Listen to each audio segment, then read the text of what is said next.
Sometimes, strangers arrive like weather, quiet, unstoppable, and meant to change something. My name is Eliza. That evening, the city smelled of rain and street food. The pavement still shimmered from a short storm, reflecting neon from cafe signs and car headlights. I wasn't looking for anything, just walking home with my headphones on, lost in a song I didn't want to end. Then she crossed the street. A girl in a denim jacket, backpack slung over one shoulder, curly hair still wet, like she hadn't cared about the rain. She stopped under the same awning where I was waiting for the light to change. For a moment, we both watched the drops slide down the glass, strangers sharing a rhythm. She caught me looking. Instead of turning away, she smiled, small and real. "Do you think it's done raining?" she asked. "Probably not," I said. "The city likes pretending." We both laughed softly, that fragile kind of laugh that only happens between people who might never meet again. Traffic hummed. Somewhere a bus hissed to a stop. Her phone buzzed. She ignored it. "I was supposed to meet a friend," she said. "Guess she melted." "Maybe she found shelter," I replied, "or someone who didn't mind the rain." She tilted her head, amused. "Like you?" I didn't answer, not because I couldn't, but because silence said more. The light turned green, but neither of us moved.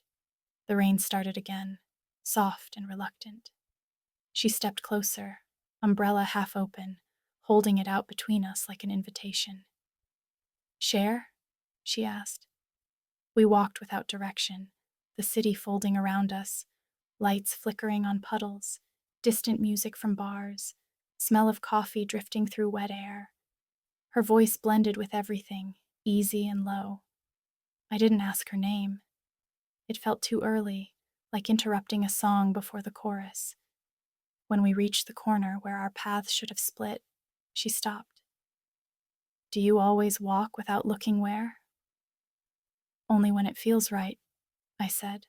She smiled again, not like before, but slower, softer. "Then maybe keep going a bit longer." We did, and in the glow of passing cars and distant thunder, I realized that sometimes the smallest pauses, a shared umbrella, a glance, a laugh in the rain, can sound louder than any confession. The next night, the rain returned, softer, like an echo. I went out again without meaning to, just following that strange pull that lives between curiosity and memory. The same streetlight blinked above the same cafe, and there she was, denim jacket, curls half tamed, umbrella dangling from one hand as if she had been waiting all this time. "You again," she said, smiling like the weather had kept its promise. "Maybe I live here now," I answered. We stood under the awning again. This time, silence wasn't awkward. It was familiar, like two breaths finding the same rhythm. She reached into her bag and pulled out a small paper cup. "I got an extra coffee. You look like you'd need it." "I do," I said. "Always." Steam rose between us, catching the streetlight like morning mist. She handed me the cup, our fingers brushed, a tiny static charge that felt bigger than it should. The kind of spark no one notices but you. "What's your name?" I finally asked. "Clara." "Eliza," I said. "I know," she smiled. "You told me last night when you thought you didn't." We started walking again. Same uneven steps, same directionless path. The city was quieter now, only rain tapping on metal signs and distant laughter from balconies. Street vendors were closing. Puddles reflected our shadows like mirror ghosts. "I like nights like this," Clara said, "when no one's pretending to hurry." "Maybe that's why we met," I said. "Because we didn't." She stopped near a small bookstore's dark window, her reflection merging with mine in the glass. "Maybe we'll meet again," she said. "Maybe it's already happening," I whispered. For a moment, Nothing existed but the hum of rain in her eyes, bright, searching, unafraid. She looked like someone who'd always been slightly ahead of time.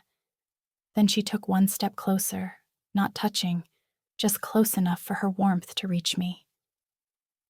"Tomorrow?" she asked quietly.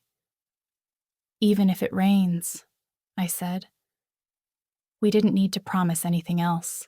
The night didn't demand endings, only pauses, gentle ones that hum beneath the skin. As she walked away, the city lights folded her silhouette into gold and blue. I stood there, coffee cooling in my hands, the air trembling with something that hadn't yet found a name. Maybe it never would. Maybe that was the point. Not to name it, but to feel it. Sometimes, the world lets two people collide just enough to remember what warmth sounds like.